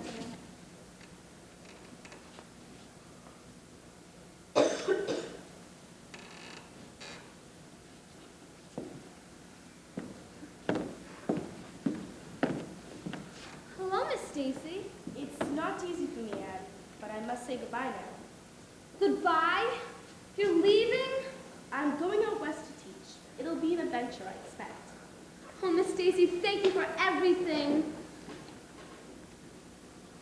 You have a rare talent, Anne, and someday you'll be a truly splendid writer. Never forget that.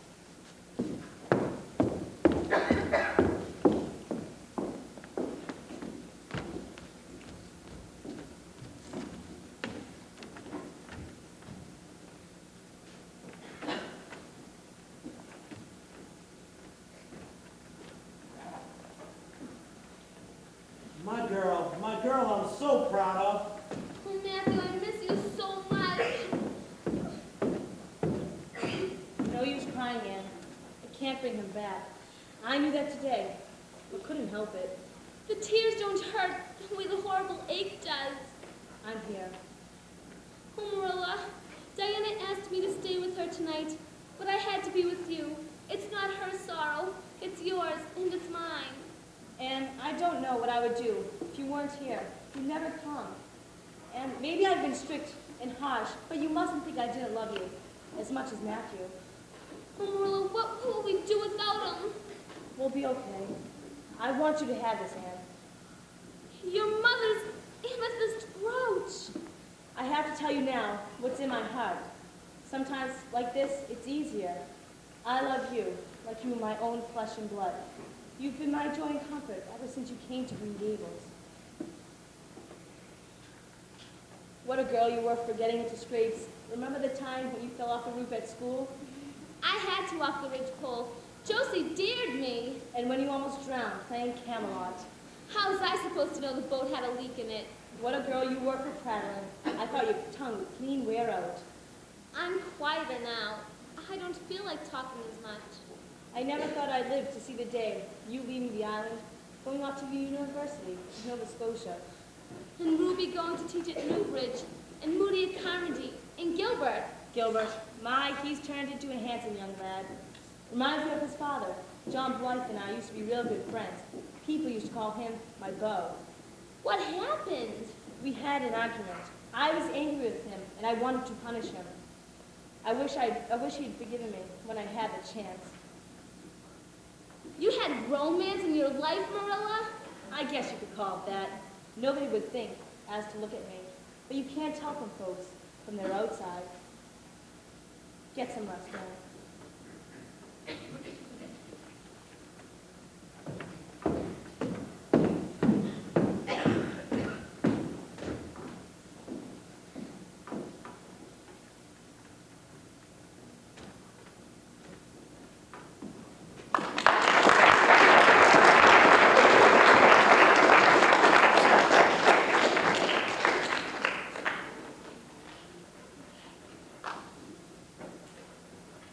Wants to move back to Abilene.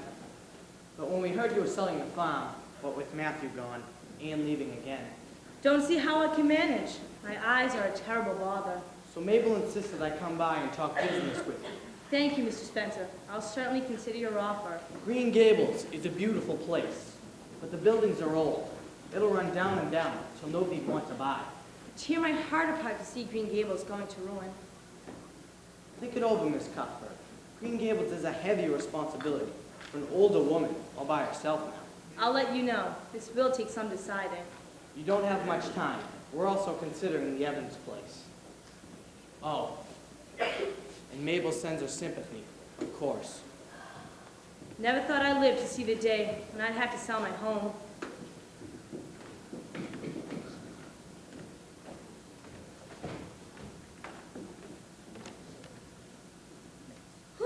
Driving off? It was Mr. Spencer. He heard I was selling Green Gables and wants to buy it. You don't mean to sell Green Gables? I wish I didn't have to. If my eyes were in such a terrible bother, I might stay on. Nothing would hurt me worse than selling Green Gables, Marilla. Nothing. Place won't bring much, and I'll manage. You've got your scholarship. I won't be going on to the university, Marilla. Not going? What an idea. I have it all planned out. Mr. Barry's going to rent the farm, and I'm going to go to White Sands and get a teaching position. I can't let you give up your future. I won't be messing up my future, Marilla. It'll just be taking a different turn. Oh, you blessed girl. I needed you once, Marilla, and now you need me. Just saw Mr. Spencer driving off. I knew she'd be right over. Is it true, then? Is Mr. Spencer buying Green Gables? Green Gables is not for sale. And not going to Redmond. That's a relief. I don't believe in women cramming their heads full of Latin and Greek and all that nonsense. I'll be studying that nonsense by correspondence, thank you. And taking a teaching position. A good thing, too, if you want my opinion, which I'm sure you don't. Women these days are getting far too ambitious. I still have my ambitions, strong as ever. I'm going to be a writer. But I'm not going to be writing about romantics. No more Cordelias? No, I'm going to be writing about Avonlea, about the people that live here, like Miss Stacy said. I'm going to give you an earful, that's sure for certain. I expect so, Rachel. I remember the time I first set eyes on you, Aunt Shirley. Luckily heart, I'll never forget that tantrum. Neither will I. I said to myself, Marilla Cuthbert will rue the step she took in adopting that child. But I was mistaken. And no wonder an odder child there never was. Isn't that the truth? And now, It's nothing short of wonderful how she's turned out, especially in looks. I still don't know what happened to those freckles. Bless my heart, what's Gilbert Blythe doing up this way? By the way, they've given the Avenue School to Gilbert Blythe. Expect Rachel to have the latest news. Good afternoon, Miss Cuthbert, Miss Lind. I'd like to speak with you, Anne. Rachel, didn't you want to see my new skirt pattern? What skirt pattern, Marilla?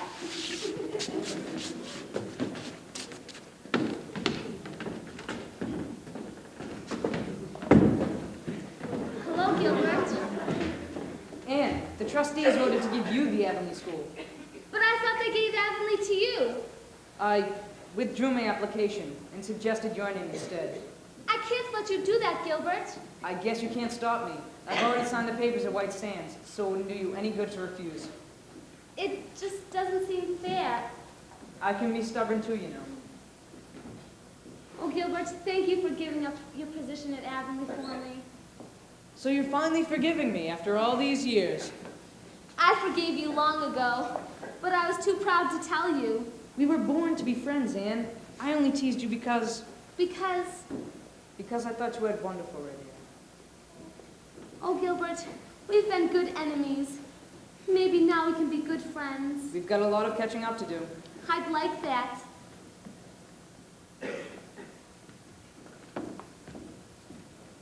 Matthew, we aren't going to sell Green Gables. I thought you'd like to know that. Today I planted a rose bush by your grave with the clippings your mother sent over from Scotland. You always did like white roses best. You're my girl. I'd rather have you than a dozen boys. I love you, like you're my own flesh and blood. You are odd, but I think I like you. You have a weird talent there. Never forget that. Dear world, I love you, and I'm glad to be alive.